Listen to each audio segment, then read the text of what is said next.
Hey guys, and welcome to Armored Warfare. So over the weekend I had the pleasure of gaining access to play the closed testing of this game, and my oh my was it fun.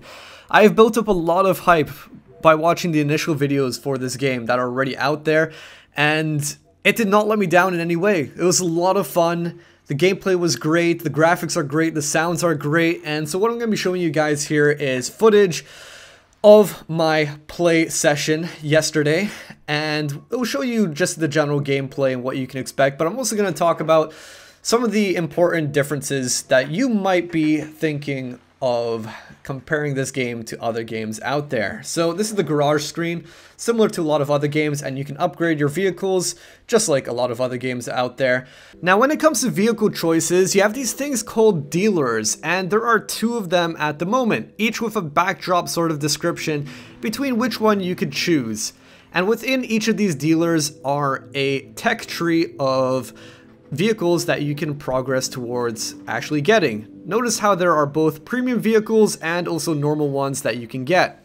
So being the newbie that I am, I decided to go out with my tier 1 vehicle just to see what it'd be like to go out with a tier 1 and just look at the queue times and people in the queue. Well, it looks like there's a lot more higher tiers in there at the moment, so not being completely dissuaded by that, I decided to keep on going with my tier 1 anyway. But as you can imagine, the match really just did not last that long. For me anyway.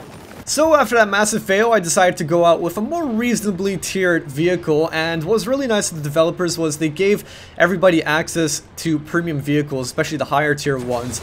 And so I'm using this one here called the Starship, which as you can imagine looks like a pretty darn beefy tank. Unfortunately, I'm not really getting into the gameplay straight away. I just had to play around a little bit first, and it is just so awesome crushing vehicles. I have to mention that the maps are absolutely gorgeous. What I really like about these maps is that they're in proportion. When you look at a game like World of Tanks, where mountains are clearly not in proportion to the scale of the vehicles and whatnot, going into something like this is really refreshing and just seems a lot more realistic, like you're actually in a real battle zone. And seeing just the placement of the vehicles all around the map and just how they're in kind of natural positions as well, it really gives you a set or a feeling of just what's going on. So I decided to try out some of my different armaments. What you noticed was I used the homing missile, which I have, I believe, 5 of or something like that. And I did massive damage to the side armor of an enemy vehicle. But after clearing out the enemy, I was in a hot pursuit of a lighter, faster vehicle than mine was. So as you can imagine, a lighter, faster vehicle is probably not a good idea for a heavy tank to try and pursue. But what you'll notice is these icons popping up just above my aim indicator. Firstly, I was just spotted. And secondly, there's incoming artillery. That is a major change or difference between, say, World of Tanks and their artillery, and it's something more I'll discuss about in a few clips time when I'm actually using artillery itself. So carrying on to the next map, I wanted to explore a little bit, so I decided to go on top of this giant hill that's overlooking the city, and my does it give you a great vantage point. You can see everything, but at the same time, everybody can see you as well. So I decided that because I'm at a great vantage point up here, well, why not actually just go blow up some stuff? Yes, that includes destroying a vehicle. Screw you, ambulance, and your flashing lights. But as you can imagine, being on top of a hill with no cover is a double-edged sword. Sure, I can shoot enemies with relative ease, and so shortly after I started getting hit by the enemy. Yeah, it definitely is a double-edged sword. I had to escape and run down the hill. Now, being a newbie and all and getting a little bit greedy, I decided to go attack the enemy here. Unfortunately, I pulled up right in front of my teammate just as he was about to fire. And so I burnt to death. Yeah, my teammate got the team kill, but I think I was kind of more in the blame there. But the game is absolutely gorgeous, both with its graphics and its sound. It's the small details that make you really appreciate just what they have done in this game. Take a look at how I go into scoped view here, and the rain is just sliding down my screen. It really gives you a sense of this being an actual place, an actual map, and seeing how the jets fly overhead and the roar of the jets, it makes you feel like you're in an actual combat zone. Also, when you hear the tank crew at the beginning of a match, when they're saying tank crew members, move ahead, and they say affirmative or confirmed or whatever they might be saying, it really gives you a sense that there is a crew within your tank. And just those little details really makes it feel like you're in a battle zone. And talking about small details, I actually had to stop at the side of the road here just to look at this helicopter crash because it was really just a nice thing to look at. You just wondered what happened, how did this helicopter meet its demise. It just looked really, really cool. The only unfortunate thing about me being so gobsmacked about a helicopter crash was I was out in the middle of an open road heading towards the enemy spawn. Yeah, I really was asking for that. So it's safe to say that cover in this game is pretty darn important, not only from enemy tanks, whether they're visible or not visible, but also from enemy artillery. I decided to go on my first ever artillery match just to see what it was like, but also I wanted to compare it to World of Tanks artillery. What were the similarities and the differences? When I watched the first initial armored warfare videos on YouTube that were displaying artillery, it looked like kind of an imitation of World of Tanks, where it was a bird's eye view, top down sort of thing, but there have been changes to the artillery in this game, so that when you're zoomed in on the actual map, its perspective is kind of from like a side view. I suppose this is probably a good moment for me to start talking about artillery and just the main differences that they have been bringing out into the game. So any people who are really concerned about artillery, for example in World of Tanks, hear me out, listen to what I'm about to say. Now, what I didn't understand at first when I was using the artillery was, why am I not hitting the enemy? How is it that they're always moving all the time? Are they just very skilled players and they know exactly when to move just as I'm firing? Surely not. There must be something more that I don't know. At the time of this match, I didn't actually know it, but after doing a bit of research, enemy vehicles will get an indicator just above their crosshairs that show when an artillery is going to be landing in the vicinity of them. So it doesn't mean that the artillery is going to land directly on top, it's in the vicinity. So there's still a chance sort of base system where you might get hit even if you move to try and dodge the artillery. Now, another thing that also happens as well is, what you might notice with my artillery here is that I have kind of like an auto loader where I can shoot about 3 salvos before I have to reload the thing completely. Every time I fire, there's a ping on the map. Notice how I just got hit by something. It must have been artillery. There must be counter artillery happening here. Whenever I fire my cannon, there is a ping on the map, the tactical map in the bottom right, that indicates where generally I am. And so the enemy artillery can go scroll on over to where I am and try to find me. And every time I fire, that pinpoint gets more and more accurate until the third shot where it's dead accurate and it shows exactly where I am. Another thing to note as well is when I fire, I am visible to enemy artillery for 10 seconds. Not exactly to the enemy vehicles so that they can spot me and then shoot me, for example, cross map. It's only enemy artillery that can see me for 10 seconds. So what this essentially means is that enemy vehicles, just the normal ones, not artillery based, have a very good opportunity to try and dodge artillery, because they have an indicator showing when roughly the artillery is going to be hitting them. And also, it means that artillery cannot camp in one place, or else they will be hit by counter artillery. So this really changes the dynamics of the game, and is quite different from World of Tanks artillery.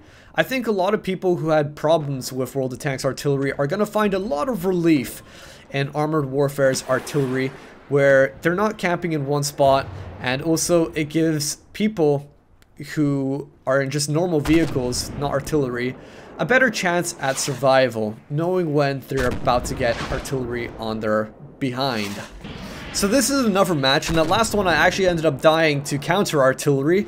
But what I decided to do this time, after learning these changes with the artillery and just how they work, well, instead of moving around all the time, which could be kind of a little bit of a nuisance, I mean, it requires effort, doesn't it?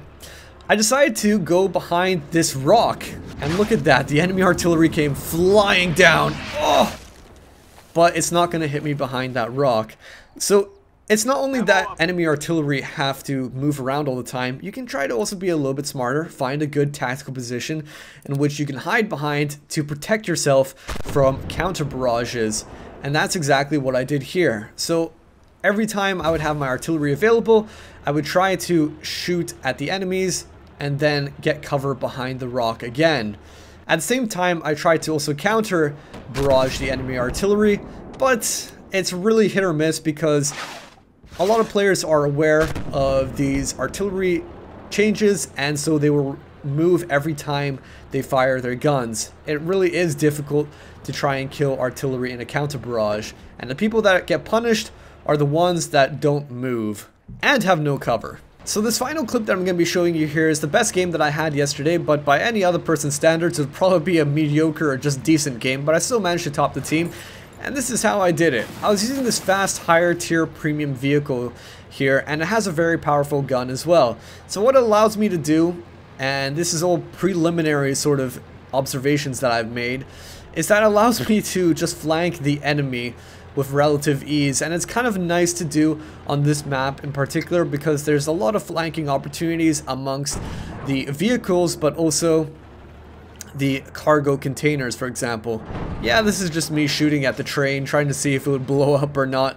Just trying to experiment what is destructible and what's not destructible, so that I know if I ever want to take on the enemy, you know, have to have that sort of advantage of knowledge. But it looks like some things at least are, and I'm just climbing over them. Enemies just ahead. How am I going to take them on? Well, I'm not going to take them on at all because I did have a small window of opportunity to shoot them. Unfortunately, I didn't grab it fast enough, and so they're out of the way. Now, I could just camp here and wait for more to come that direction, or I could just start moving on forward and see what I could actually do. Now, knowing that a few enemies already moved on forward past that point, I don't think any more are going to be that silly to move out in that direction, especially since I've been spotted. Yeah, it'd probably be death or suicide for whoever would come out that way. Yeah, I'm going to start moving at this point, and I can see some enemies who have been spotted by my allies behind the cargo containers. So I have a feeling that I'm probably not spotted for the enemy because nobody directly sees me at the moment. Wow, I think he must have missed. Unfortunately, my shots not absolutely perfect and just kind of bounces off the enemy vehicle. I'm not going to keep on going that direction because, as I said, I'm a light tank.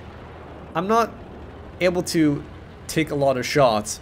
And so I found an enemy just sitting right next to the building. Me and my teammate made quick work of him, and after waiting around a little bit, I wanted to move on in because I don't think that the enemy was going to be just waiting there the entire time for me to come out. That guy that I ricocheted off initially. But he was. It looked like he got a little bit more of an advantageous position behind some cover. However, he shot, and I don't know what he was shooting at, but it definitely didn't hit me. And so that gave me a good opportunity to shoot him in the belly of his tank. And so I did some pretty darn big damage. I've been spotted again. Now, knowing where the enemies are at the moment, I didn't want to approach from the right. I wanted to go around this building. Well, there is an enemy, but it looks like nobody was directly spotting him. So I imagine that there might be a similar system to World of Tanks where you can vicinity spot. If somebody's within your vicinity, then you can see them. Oh dear. I think that guy missed again, or was not hitting the right target. But he's gone. And dusted. And that leaves one last enemy hiding behind this cargo container. Yeah. I'm getting a bit excited, I think. Going up onto the railings. Enemy was just absolutely cornered there. But what's also really great about this game is that the map design is fantastic. I was talking about the small details and whatnot, but also in terms of gameplay aspects as well. There are so many flanking opportunities, and it just fits in very naturally with just the looks of everything as well. It just, in a package as a grand whole, it's really just great. They spent a lot of time and effort putting together these maps. So that's the bulk of the round, and I ended up getting the most damage on the entire team, but by no means is it a special exemplary round or anything, no way. But in conclusion, overall, from playing this play session, I had a really good time playing it. I had a lot of fun, and I'm actually really excited for this game coming out into a more public availability where everybody can start playing it, because I will definitely start playing this game on a regular basis. It was just that fun. The gameplay was great, and I like the direction that it's going in. So what do you guys think about this game? Are you excited about it? Anyway, hope you enjoyed this video, and until the next one, this is Krebs, and I'll catch you guys next time. The way we kick it in the dojo is local for show, though we paving the road that's opposed to the dodo. KrebsCOHO.